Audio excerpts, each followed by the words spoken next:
HE News, episode number 17.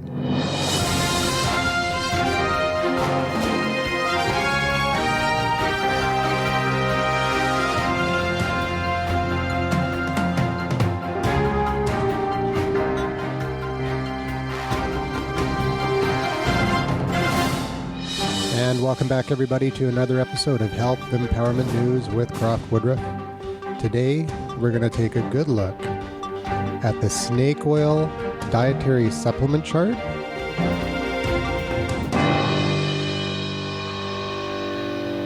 Welcome back to another episode of Health Empowerment News with CROFT WOODRUFF.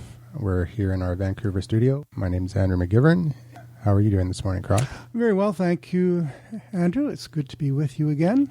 And today we're going to talk about a comparison chart that was put out by the Cochrane organization through PubMed, analyzing the human-based clinical trials, placebo-controlled clinical trials, showing evidence for nutritional supplements and which ones have strong evidence, which ones don't have strong evidence supported by clinical trials. And just to preface this, it does say snake oil at the top of the title, which tells me that there's already some built-in prejudice in this so-called scientific comparison.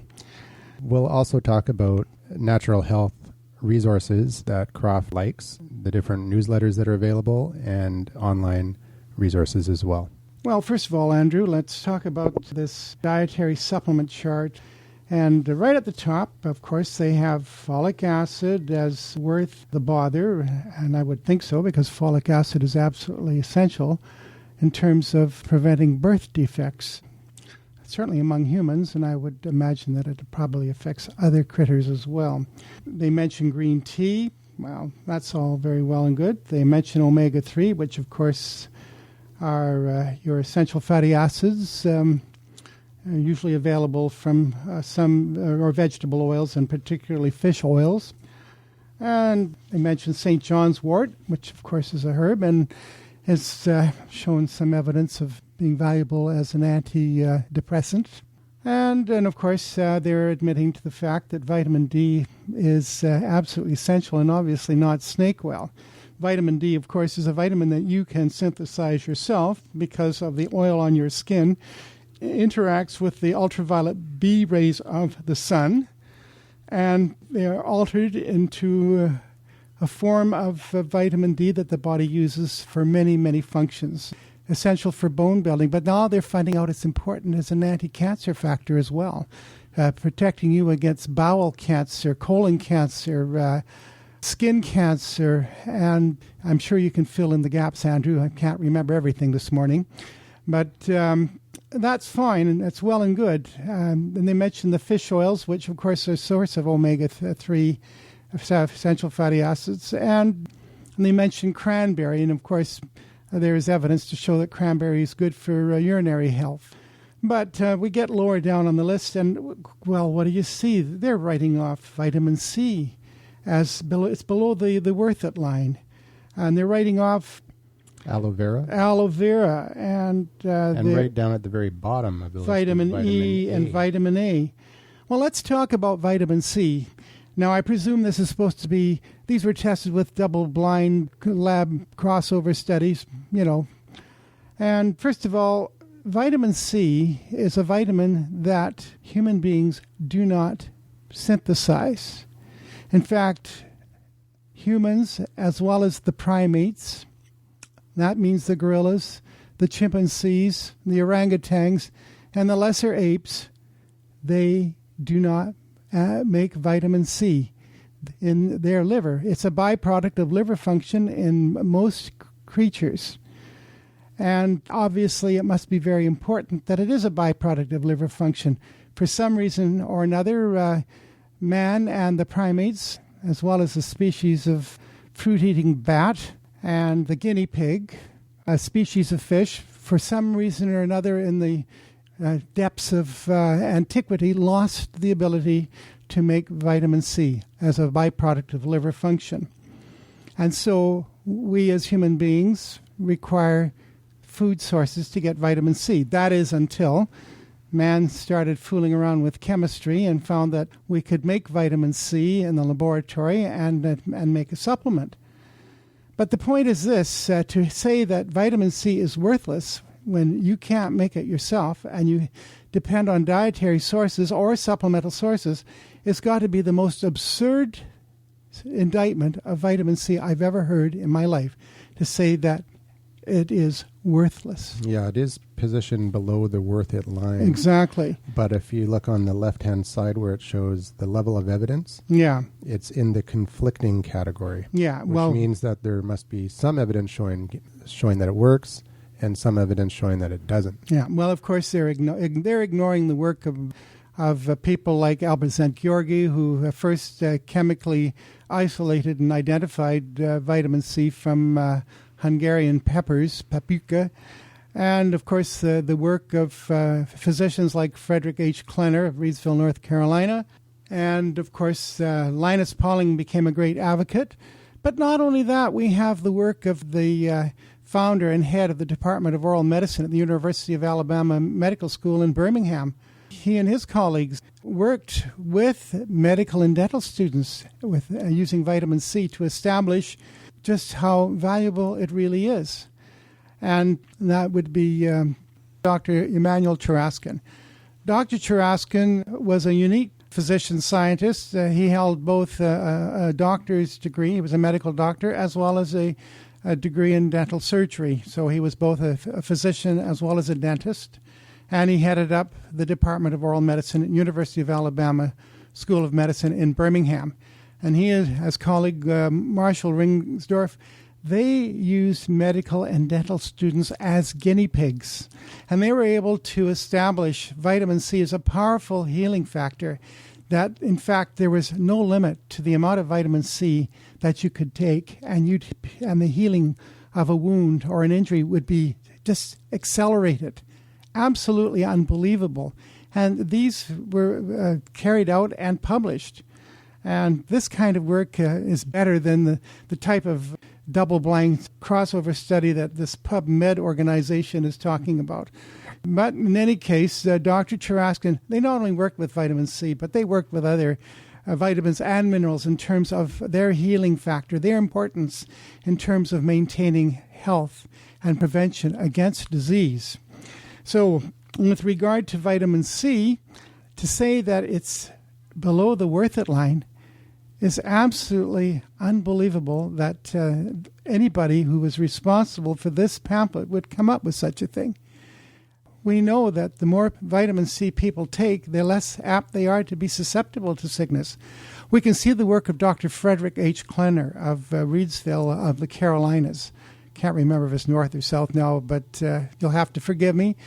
But Dr. Klenner actually helped a man with his multiple sclerosis, a man who's living in Victoria and who threw away his canes because of the work of Klenner with vitamin C, among other things, including B vitamins. And at least they have some things in the worth it line, or above the worth it line, but I'm just wondering about them, But in any case, B vitamins play a very important role in helping to prevent multiple sclerosis, but so does vitamin D. And at least I think they have vitamin D up there above the worth it line, and that's something. And anything above the worth it line on this chart has a condition associated with it, showing the evidence for the condition. Everything below the worth it line has no conditions associated with it. Yeah, well, of course, this is absurd because we have the work of Dr. Linus Pauling, of course, worked with vitamin C against cancer, and of course, so did Dr. Abram Hoffer. They had patients on vitamin C. So did Dr. Klenner. These are cancer patients we're talking about on vitamin C.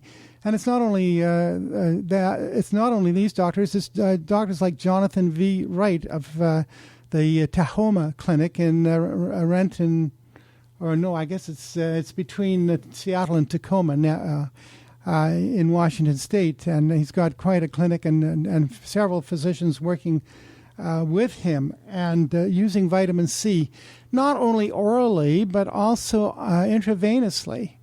And vitamin C in itself is a chelating agent. It takes out heavy metals out of the body, toxic heavy metals.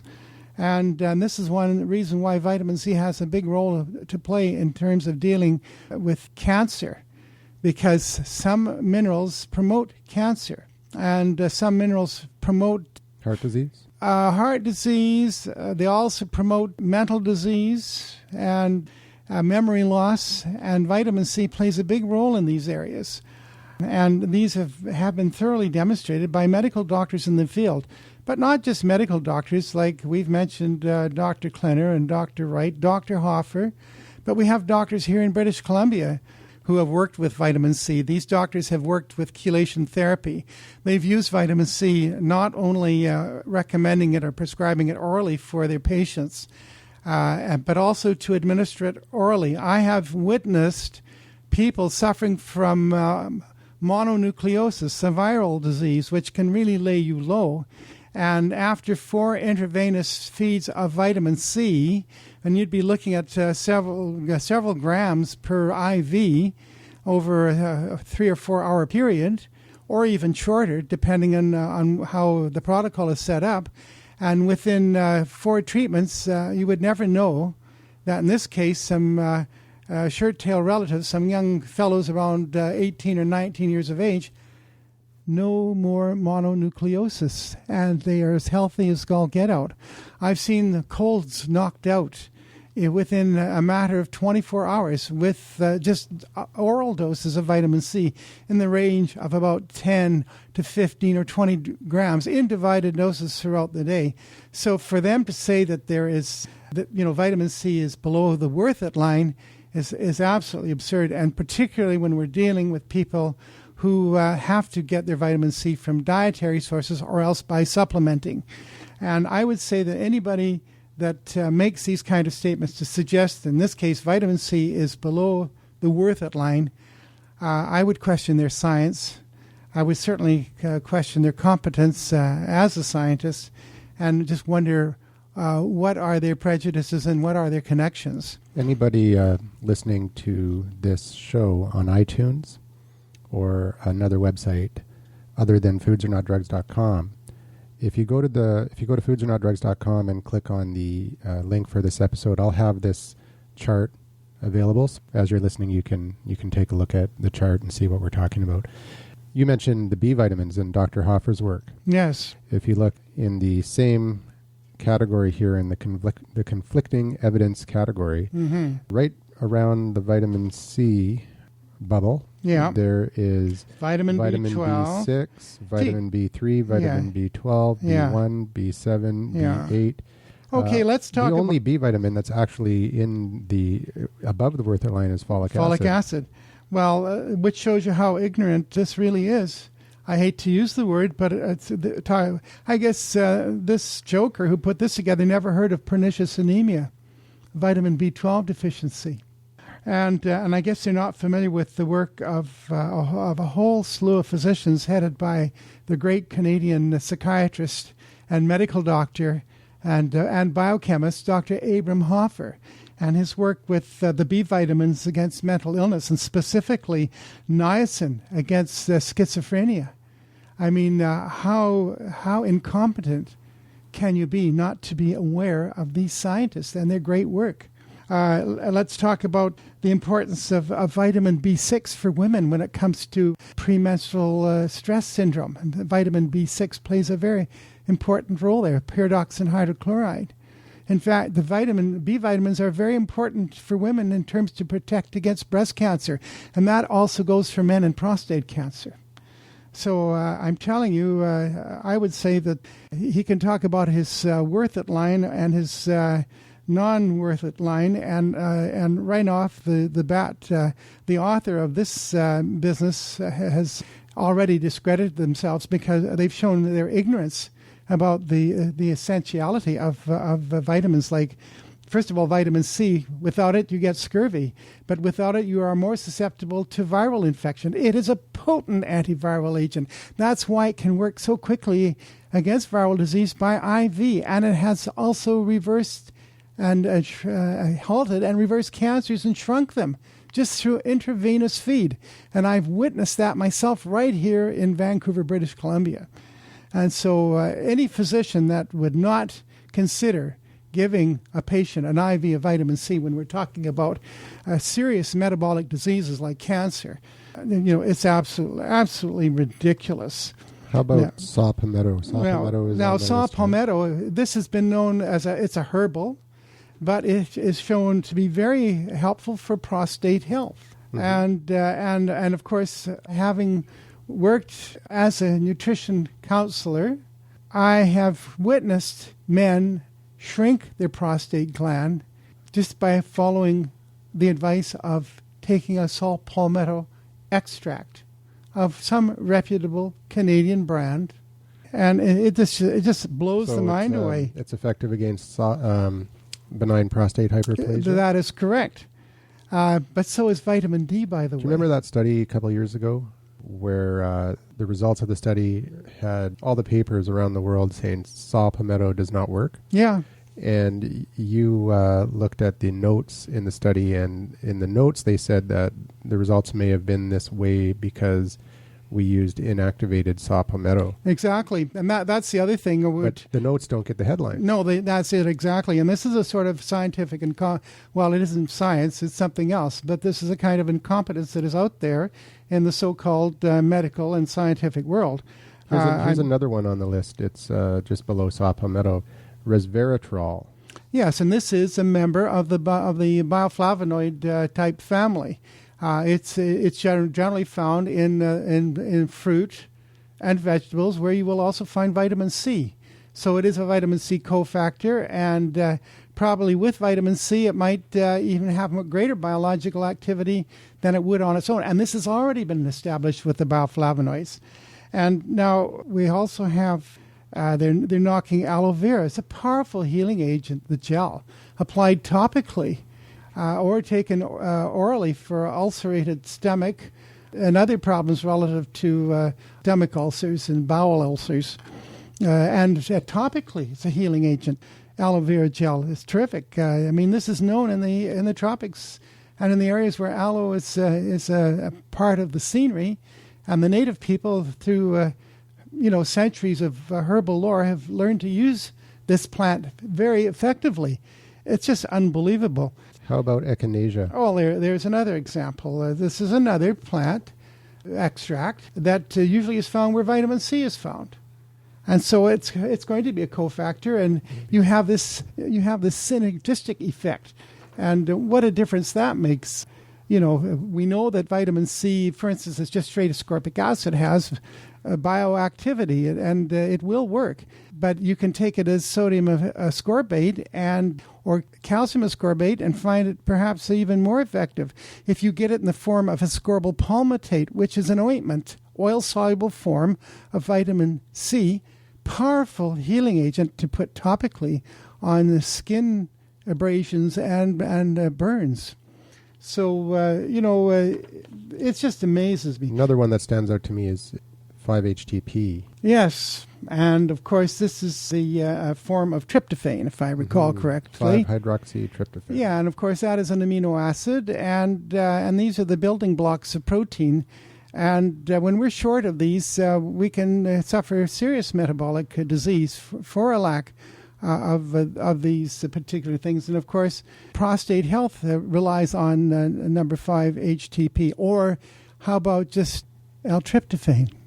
When we look at down on this chart, we're seeing ginseng, and they're talking about ginseng, and the Chinese, they've been around for about 7 centuries or better, and they've worked with it. And the funny thing is, fraud is only good for a short run.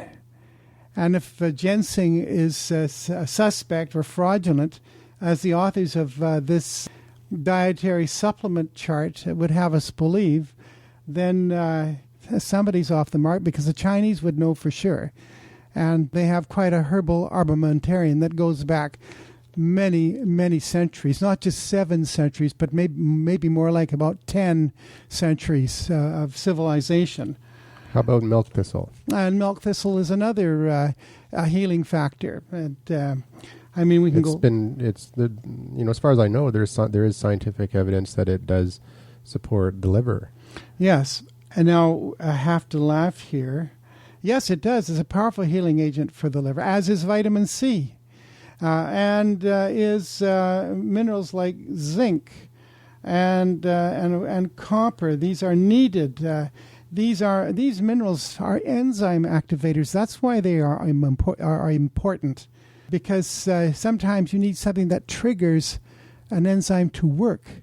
Now, when we look at they're suggesting almost virtually no value at all. Beta carotene is provitamin A. That is what your body uses to manufacture the form of vitamin A that maintains a healthy mucous membrane, as well as healthy skin. Okay. So you've actually jumped down to the no evidence. Yeah, here, they're saying no evidence for beta carotene. And of course, they don't even, I can't see the fine print here, but what about alpha carotene? You know, pumpkin is one of the richest sources of alpha carotene. You'll find beta carotene pumpkin. You'll find it in the squash family anyway, and you will find it in all your green, leafy, yellow, and red fruit and vegetables. And of course, it plays a very important role as an antioxidant, but also for vitamin A itself, which is retinoic acid or retinol. This is very important to help protect your lungs against invasion by viruses and fungus and bacteria and other nasty organisms that can cause problems and make you, the lack of which can make you more susceptible to colds and pneumonia. And eye health as well. And absolutely important for eye health. Yes, because to produce the tears and the mucosa to keep the eye well lubricated, as well as night sight. Beta carotene and vitamin A absolutely essential for preventing night blindness. It allows you to go from a very dark room into a bright room, and your sight will adjust, and vice versa. And very, very important. And it's not just beta carotene. We've already mentioned alpha carotene, but there's xanthine, there is lutein, and lycopene. And they all play a very important role as co-vitamin A factors. And of course, this is what really makes me laugh because, you know, in nature, everything works as teamwork. Without one, you can't get by because other things may not work. You know, copper is very important for working with vitamins like vitamin A, and zinc as well. And all of these play a very important role for healthy skin and nails and hair. Yeah, copper is in the no evidence category, and it's also a very big bubble, which means it's a very popular supplement. Mm-hmm. Well, of course, because what's happened is people have seen publications in scientific journals where there have been studies to demonstrate that, in fact, copper plays a very important role, as do other minerals like zinc and of course calcium and magnesium and selenium. And where's selenium on this hit list? Selenium is actually I don't see selenium. Yeah. And can you imagine they have on this? I see magnesium down here. No evidence. I was going to bring that up. Magnesium is on the no evidence portion. Well, I'm going to tell you this, and it is a matter of record that many heart attacks occur, as well as strokes, or can have a heart attack leading to a stroke because of acute magnesium deficiency. An acute magnesium deficiency can cause the collapse of an artery, and we know what an artery does, or a blood vessel does. It pumps, doesn't it?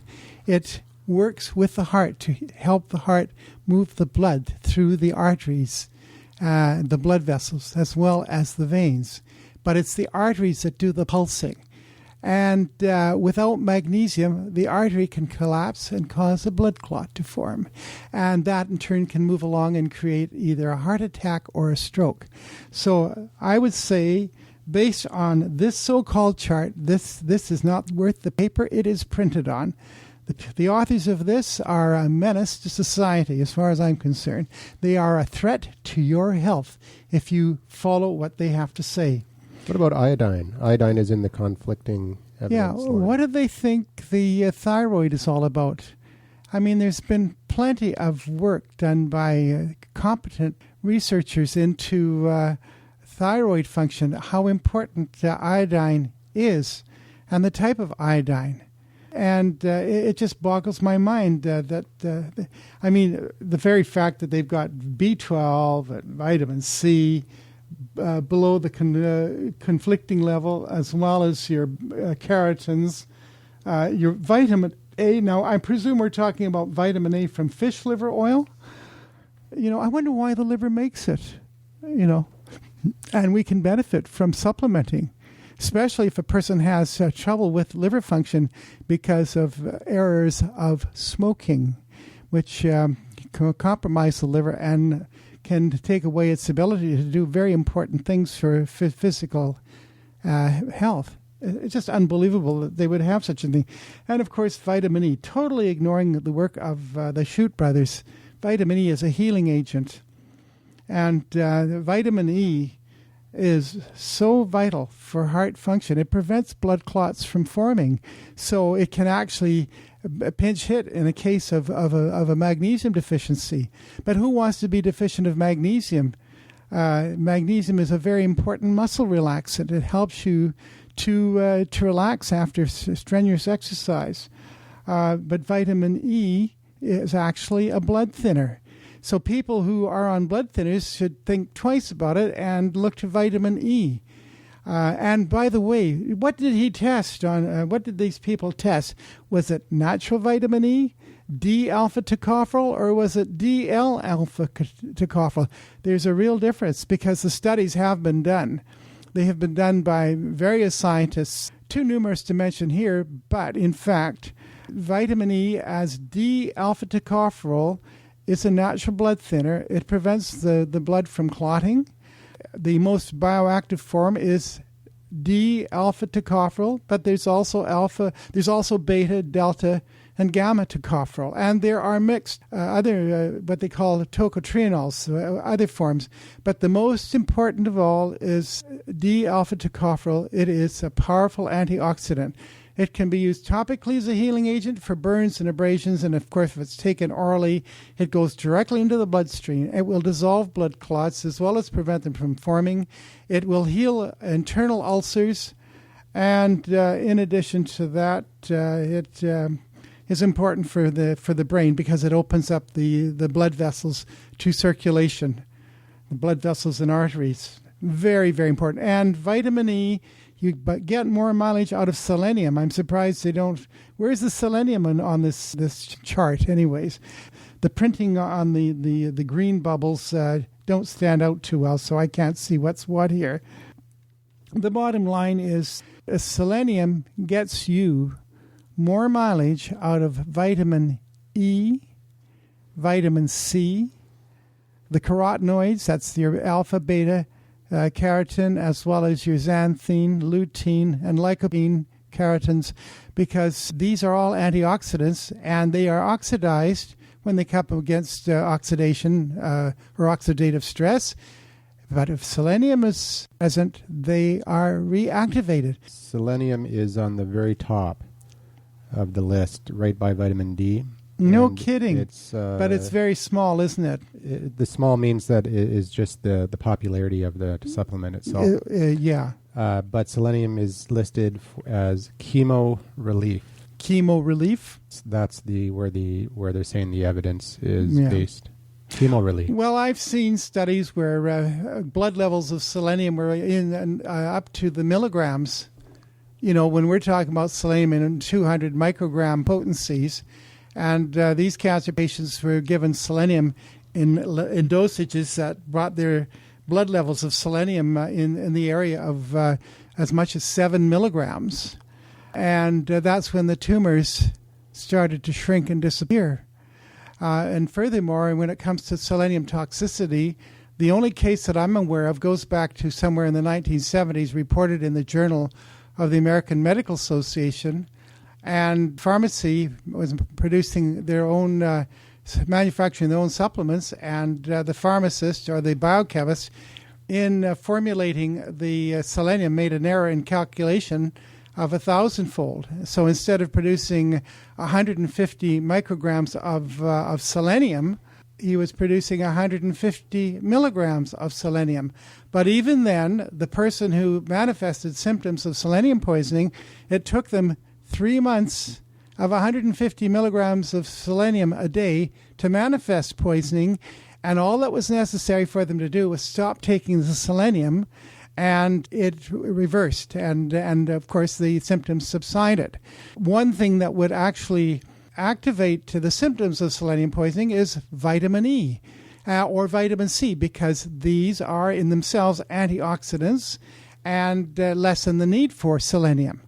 And of course, the selenium gets you more mileage out of your keratins, that is your vitamin, your provitamin A, your vitamin E, and your vitamin C. So we're looking at the 4 ACEs. And what are those 4 ACEs?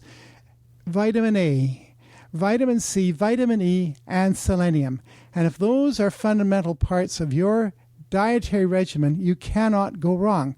You don't go overboard in terms of dosage, taking into consideration reasonable amounts. And so 200 micrograms of selenium, 2 or 3 a day, is simply no big deal. 800 units to 1,200 units of vitamin E, and make sure it's D-alpha tocopherol. Same thing with vitamin C, 2-3 grams. We know that an adult goat that weighs 120 pounds under stress will pump out something like 200 grams of vitamin C from its liver in a very, very short period of time, a matter of a half an hour or so. And this was work that was done by Hans Salick of Montreal, quite the biochemist and quite the investigator of stress. But there it is to show you how important vitamin C is. And the same goes for any of the animals of this world who make their own vitamin C. And that's all your cattle, your goats, rabbits, sheep. As I said, the exceptions are the great apes and the lesser primates, human beings, the guinea pig, and species of fruit-eating bat, and a species of fish. And those are all that are known who cannot make their own vitamin C. So if you can't make your own vitamin C, to say that vitamin C as a supplement is below the worth line, because you have no more guarantee of how much you're going to get in a whole food diet nowadays because of bad agricultural practices, and we'll go into that in a second. But to say, knowing that vitamin C in the diet can be a hit and miss affair, to suggest that it's below the worth line is incompetence as far as I'm concerned. Here's something interesting. Red rice yeast is showing strong, very strong efficacy in this chart. But red yeast rice is a restricted product. Mm-hmm. You can't buy it. No. So over the counter anyways, in the health food store. Yeah, but you can't buy it as a supplement. No, you can't buy it because it's been used to create a pharmaceutical product, a statin drug, and therefore the pharmaceutical company doesn't want the competition. Petitioned the FDA and Health Canada to eliminate red rice yeast from the market. Yeah. Well, you'll have to excuse me for kind of being on a rant, but I just find this chart to be absolutely unforgivable in terms of the fact that it's misleading people away from better health. And when it comes to red yeast rice or red rice yeast as a raw material for I gather it's Lipitor. It's Lipitor or any of these cholesterol-lowering drugs of the same. Merck's version of Lipitor, whatever it's called. And let us talk about what Lipitor does. Lipitor puts you at risk for heart attack and stroke. It causes a deficiency of a very important enzyme. In fact, it prevents your cells from manufacturing, your muscle cells from manufacturing a very important enzyme called coenzyme Q10 or ubiquinone, pardon me. And the bottom line is that this is absolutely essential for muscle function.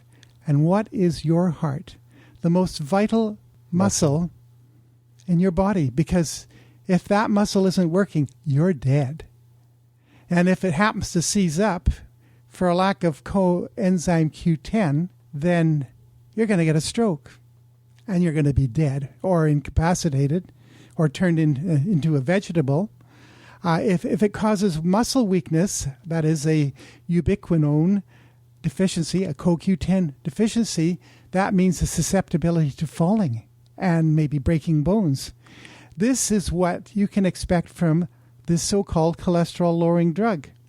And it is absolutely incompetent on the part of those who are in charge of regulating drugs and their approval that Lipitor should still be on the market. We have drugs like Baycol, but it's put out by the Bayer company. It had to be withdrawn because right off the bat, I guess the formulation that Bayer was doing compared to what our friends who make Lipitor, Pfizer, but also Baycol was put out by Bayer. Lipitor is by Pfizer, and there is another one put out by Merck. Now, the Baycol had to be withdrawn because it was causing an epidemic of heart attacks. I don't know what they did in their formulation to make it more deadly than Lipitor, but that's the bottom line. And the lawsuits, as far as I know, are still going on in the courts for the damage that Baycol caused. And so why isn't this joker that authored this piece of garbage, why hasn't he got something like that in there to tell you? You know? Other things that are rated high, that are above the worth it line, is cinnamon for type 2 diabetes, calcium. Yeah. But what good is calcium? What good is calcium without magnesium? Because calcium and magnesium work as a team. And many scientists are saying that you need an equal amount of magnesium in your diet as calcium. And where are you going to get magnesium from? But your green, leafy vegetables. Yeah, they're rich in chlorophyll, but they're also rich in magnesium because magnesium is to the blood of the plant, if you will, as hemoglobin and iron are to your blood supply and heart function. Mm-hmm. Other ones that got good marks is evening primrose. Yes, and that is an omega-6 essential fatty acid, and it does have its uses. But perhaps, and that's for women's problems, for female problems. For PMS. But it's still, the fact is that the omega-3 from fish oil is very, very vital. And that's one reason why you see fisher folk much, much healthier as a rule than people who are living off of, cattle, animal protein. That is not seafood, but land animal protein from beef and pork and the like. And the other thing that I'd like to point out with regard to evening primrose oil or so-called omega-6 oils is that these oils that you use for cooking and frying come from omega-6 seeds, and they're highly susceptible to oxidation from frying temperatures in excess of 350 degrees Fahrenheit. And they produce powerful oxidative factors, which can be very damaging to cholesterol that coats your nerves and vital areas of the body. So this is what you have to be really aware of. How about creatine? Creatine's on the good list. Yeah. Well, They're saying for cognition. And also devil's claw. Devil's claw for pain.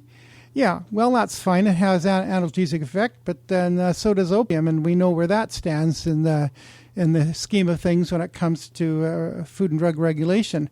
But then also you can have hemp oil or marijuana. These are potent analgesics and healing agents.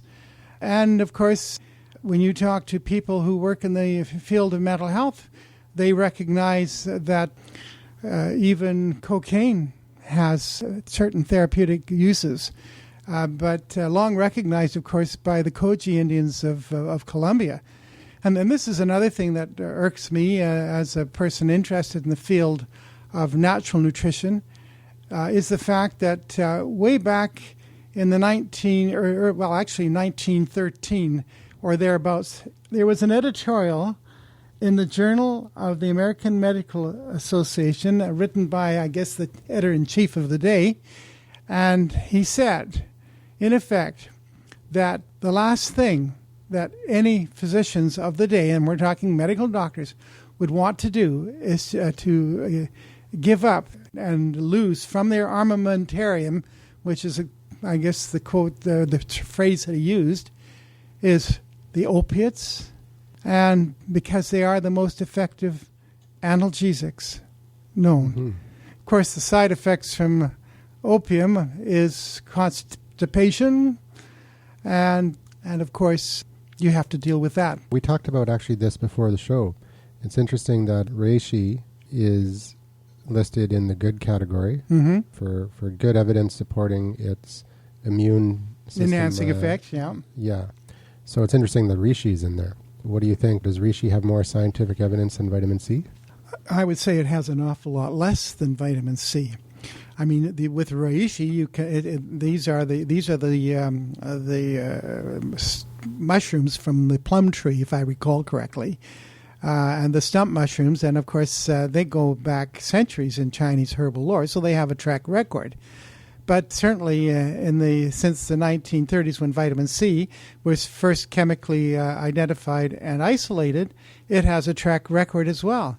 But you see, there's one big difference between, say, vitamin C and the reishi mushroom. It takes time to grow the mushrooms, but you can manufacture vitamin C very, very quickly. And there's another thing: it is not patentable. The process for making it might be patentable, but that patent has long run its course, and anybody with a knowledge of biochemistry can make their own vitamin C. And that is the problem with our pharmaceutical industry today. If it can't be patented, it can't be profitable. That's true. And this is the problem with all these things that are on this chart, whether they consider it to be worthless or worthful or worth it, is none of these are patentable. They are competition for prescription drugs. And of course, we know what it costs for one prescription drug in the treatment of cancer, Erbitux. And anybody can find out just by looking at Friday's Vancouver Province and the story of a man from Surrey, British Columbia, who, thanks to about, around almost $49,000 worth of Erbitux, in 4 months, he was able to have his cancer shrink and disappear. And that's great. But it's noticeable that he was also on $3,000 worth of naturopathic medicines and diet and so on for each month that he was trying to get rid of that tumor. So how do we know that it wasn't the naturopathic items at $3,000 a month that were contributing to this more so than the Erbitux? And of course, the fellow who owns the magazine, his name is a publisher of one of these popular type magazines, and he was fighting a similar type of cancer, and it was megabucks. We're not talking about $50,000, and he did a tirade, several pages regarding the war against cancer, and we have not won that war. We've lost that war. And something like Erbitux, so you're on it for 6 months, but the tumor shrinks and the patient dies. That's the track record of Erbitux. And this is one reason why Health Canada is not particularly quick to pay for treatment with Erbitux for cancer. You were talking earlier about ubiquinol. Ubiquinol? Yeah, it's in the slight category. Yeah. So that's coenzyme Q10. That's coenzyme Q10, which shows you again how incompetent these people are, because the coenzyme Q10 deficiency, which can be caused by taking Lipitor or some of these other similar type of cholesterol-lowering drugs, can bring on a heart attack or a stroke or both. And so wouldn't it make sense, if you're on a drug that's depleting you of this important enzyme, to be supplementing with it? So it should be way up there in the worth column, the worth it column. Quercetin? Quercetin. Quercetin is a member of the bioflavonoid family. It's an antioxidant in its own way, and it's found in certain fruit and vegetables, just as other members of the bioflavonoids, citrus, the lemon bioflavonoids, and the other bioflavonoids found in the citrus fruit, orange, grapefruit, and lemon, and limes, and that sort of thing.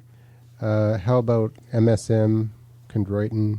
Okay, MSM, that's the sulfur compound, right? Mm-hmm. And of course chondroitin. Well, they have benefit in terms of pain relief and healing when it comes to muscle and cartilage. So, and the evidence has been established there, but you see, not patentable. Another one is colloidal silver. It's right at the very bottom. Well, again, they don't know the history of silver, but silver has been known for centuries for its healing factor. Wasn't it as called an anti? This is one reason why the wealthy liked silverware in storing in serving their food at dinner in silverware, not for the case of style or to show how wealthy we were. It's because silver is a natural antibiotic and a natural antifungal. It was called Russian penicillin. Yeah. During World War II. No, garlic was. Garlic, right. Yeah. Yes. I suppose they're knocking garlic in this one, Actually, too. you know what? Garlic is right at the bottom as well. Yeah, which again shows you how... Well, no, it's not right at the bottom. It's in the slight category. Yeah. Again, it shows you how ignorant they are. When they got trypsin and chymotrypsin, I mean, these are important amino acids. To say that they're worthless is to show how ignorant. I need a magnifying glass. This print is just a little too fine on the small baubles. Right at the very bottom, there's uva ursi, rosehip, wheatgrass. Well, what do they think is in rosehips? Bioflavonoids for one thing, and vitamin C. And Japanese honeysuckle. Yeah, well, again, these are fruit or vegetables or flowers. The flowers themselves have these nutritional factors in them that are antioxidant and healing. Black cohosh, bitter orange. Mm-hmm. Dandelion, flaxseed oil, all at the bottom. Yeah. And of course, dandelion, the leaves themselves are quite nutritious. The root is, in fact, a powerful healing factor. And, of course, you can make wine out of dandelion blossoms, too. I know that because my maternal grandmother had done that once. Well, I think we've covered most of this chart. Yeah. So what's your final opinion on this chart? Well, I would say that anybody that would rely on this as a reliable source for the value of vitamins and minerals, especially when it comes to your vitamin C and vitamin E and vitamin A. And I guess when they say vitamin A, they're talking about provitamin A, which, or rather preformed vitamin A, which is what you find in fish liver oil, cod liver oil, and of course is synthesized in your own liver from provitamin A, which is beta-carotene, alpha-carotene, xanthine, lutein, and lycopene. And these in themselves are important for eye health and liver health. And for them to be on the bottom of the list shows you just how incompetent the author of this chart really is. And magnesium at the bottom. And of course, magnesium, I just can't believe it. I know of people who have been saved from a massive heart attack by having magnesium salts, a solution of magnesium salt. This would be Epsom salts. That's a magnesium salt injected directly into the heart muscle with a hypodermic needle. Mm-hmm. It relaxed the heart and saved them from death by heart attack. And that shows you how I just can't believe that this could be so incompetent. And of course, and it's coming from PubMed, and who's PubMed but a patsy, it's a collection, an online collection of placebo-controlled clinical trials. So-called placebo-controlled. Well, I've seen placebo-controlled clinical trials, and they weren't worth the powder to blow them to where. A placebo-controlled trial where the placebo was supposed to be, inert, but instead, guess what? It had aluminum in it, an aluminum salt, and there was also an aluminum salt in this case the vaccine, in question that they were testing for its efficacy to prevent these genital herpes or maybe genital cancer ultimately. And yet, how could you say it was placebo-controlled when you've got aluminum salts in not only the vaccine under question, but the so-called placebo? And this is a matter of record, and this shows you how dishonest Big Pharma can be to get their point across, to sell us and to sucker us into accepting their crap, because that's what it is. I'm sorry that I have to be blunt about it, but that is the bottom line. So you don't trust this chart, and you don't recommend it? It's not worth the paper to light a cigarette with. Let's move on then to information that you do trust, and we're talking about publications and online resources that you can get good, valid nutritional information on natural solutions for health problems. Yeah, well, What Doctors Don't Tell You is a publication out of the United Kingdom, and it comes out monthly. And usually, as a document, there's usually about 12 or more pages printed on both sides. And it's properly bound in that and in durable print and paper. And I've got quite a collection of it, of past issues, and I just don't give them up because they are valuable. So that's one. And then there is the Nutrition Against Disease newsletter by Dr. Jonathan V. Wright of the Tahoma Clinic, Renton, Washington. That one's called Nutrition and Healing, I believe? I think, Nutrition and Healing, pardon me. And yeah, that's a great one. I have a current subscription to that. I keep that. I've got back subscriptions. So I've been subscribing that since about going back to about 1970 or thereabouts. So if you subscribe to the Nutrition and Healing newsletter, you also get access to the online website with all the information. Issues. That's right. And of course, Dr. Jonathan Wright has worked with some of the greatest physicians and researchers of the 20th century. And I guess he's a man now and probably in his 60s or 70s, but he would work with the likes of Dr. Emanuel Churaskin, whom we mentioned earlier regarding Dr. Churaskin's work with vitamin C as a healing factor, and of Dr. Frederick Klenner and his work with vitamin C and vitamin D against multiple sclerosis.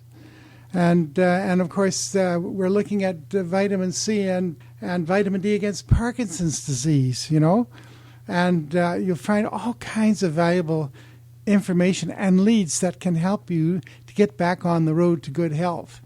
Another one of your favorites, I know, is also the Townsend Letter. The Townsend Letter for Doctors, yes. And there you will find columns by medical doctors. Not only we're talking about medical doctors, but also as opposed to naturopathic physicians, who you will also find authoring columns in the Townsend Letter for Doctors. And you will also find other news and information as to what is going on in the world of health and healing and the prevention of disease.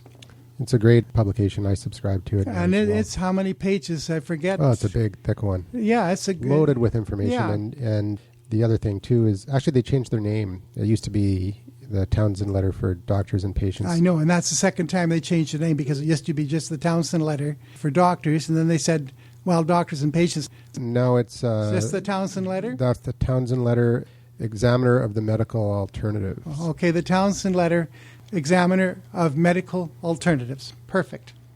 And then what about Dr. David Williams you were mentioning? Yeah, that's another newsletter, and I think it's useful. His newsletter is called Alternatives, I believe. And there's a lot of good information from a medical doctor who stands critical of our medical system as it is today. And of course, that would be in the same rank as Dr. Jonathan Wright and the Townsend Letter on medical alternatives, and so on. And of course, What Doctors Don't Tell You. But, there's a limit to what you can subscribe to. The next thing you know, you're spending about $300 or $400 a year for newsletters. And so my top choices would be Dr. Jonathan V. Wright's newsletter out of Tacoma, Washington. That's where his clinic is, I think. That or in Renton. It's a Tahoma clinic in Renton, Washington. And, of course, the Townsend letter on alternative therapies. And of course, there's Julian Whittaker's newsletter. Then all the others, well, you can pick and choose. I would go over them very carefully. If you can go down to the library and look them over, then you can decide which would be more suitable to your needs and interest. And what about online resources? Any favorite web pages and whatnot that you like to go to? Well, of course, one of the best is, Dr. Jonathan Wright's newsletter. And, of course, the Townsend letter also is online. And so is What Doctors Don't Tell You. If you have a subscription, then you will be able to get online and access their websites. So so you just have to look and take the action accordingly. I get most of those email newsletters, but they don't have all the information because in the email newsletter because they're trying to sell and of course on the website there can be a lot more. And there's naturalnews.com. Mike Adams, yes, the health ranger. And of course that's more oriented towards the health food industry, the manufacturers of vitamins, minerals, and herbals and other health products, and the retailers. And it's for their benefit, but also for the health consumer. Yep, and always reporting the latest scientific evidence supporting natural health. And also keeping you alert as to what Big Pharma is doing in trying to turn government against natural health and healing. And then there's Mercola.com. Yes, that's a good website, and you can get on his mailing list, and several times a month and maybe a few times a week you will get items from Mercola that keep you right up to date on different things, and there's some interesting things right now. Mercola.com, I believe, is how you access it. Mm-hmm. And you can, it's free, if I recall correctly. Mm-hmm. And of course, it means you can also download videos of presentations and talks and lectures on different items. So it is a valuable resource for health and healing information. And there's one more that you didn't mention. You'll have to remind me. That's Health Empowerment News with CROFT WOODRUFF. Caught with the goods. So if you know anybody that's interested in health and natural healing, forward this information, this address, to anyone that you know. And if you are, in the Greater Vancouver area, I'm going to suggest this, that we need to get some sponsors to keep this program going. And just to give you an idea of potential sponsor would be somebody like Cripps Pharmacy. They put out some excellent products, and you can get some very good information from them. So if you are buying your vitamins from Cripps Pharmacy, tell them that we sent you. There you go. You heard it on Health Empowerment with yours truly, CROFT WOODRUFF and Andrew McGivern. And if you have any questions for CROFT, please go to our voicemail feedback line. We've got two numbers, one for the United States, one for Canada, and they're on the website, www.foodsanotdrugs.com, on the right-hand side. And that's it for now, and we'll see you again next week. And good afternoon. It's that time, and thank you very much, Andrew.